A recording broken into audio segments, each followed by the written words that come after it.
I mean, look at this. I don't think I've ever seen Chilean sea bass mostly whole. Yeah, typically when you get it in the restaurant, when you get it in a grocery store, you're just going to see portions. Right. They've already taken care of this, but we typically, yes, be careful of those. They can get you.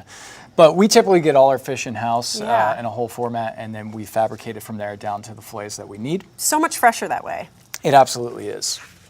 So I'm going to first start by cutting down the spine right here. Okay.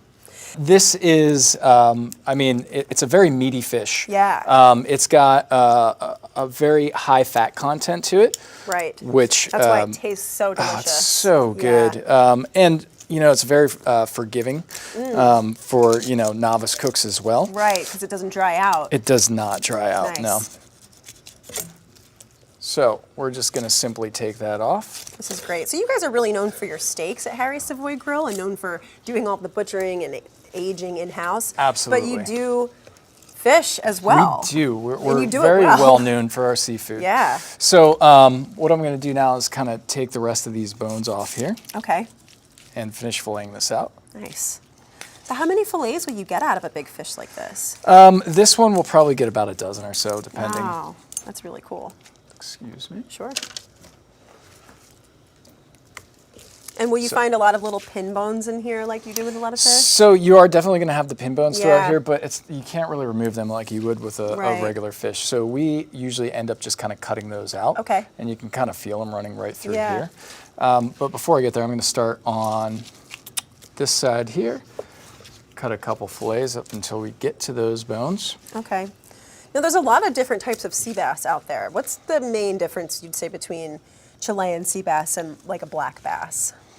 Well, this is a larger fish. That's right, for black sure. bass are pretty small. Mm-hmm. And then the fat content, I think, is completely different. This one has a higher fat content. I would agree. Beautiful. So I think we've got enough fillets, at least for what we're looking for here. And we're going to leave that skin on. Nice. You don't see skin on Chilean sea bass a lot. Well, it depends on where you go. Yeah, exactly. And really, it's up to the chef's discretion. Right. I typically like it on there, but here's the thing. If you're going to leave it on the fish, it has to be crispy. 100% agree with you. Yeah. There's nothing worse than flaccid fish skin. Yes. Right? Indeed. So we're actually going to score this then too. Put like a nice little diamond shape. That's going to also help it become more crisp. Yeah. Kind of help the surface area get to all those little pieces. Absolutely. And could probably help the seasoning get up in there too. That too. Yeah.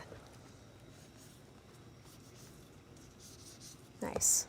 And you definitely want a sharp knife when doing this, because otherwise you're never going to get through. Right.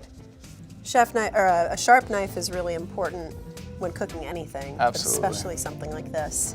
All right, so I think we're good now. Great. So now, just going to make sure that we have a very high pan, or high temperature pan. Cast iron too. I like the cast iron because I'm a big fan of cast iron because it holds its temperature. So when you want that crispy skin, it's really important to keep that temperature up. It is.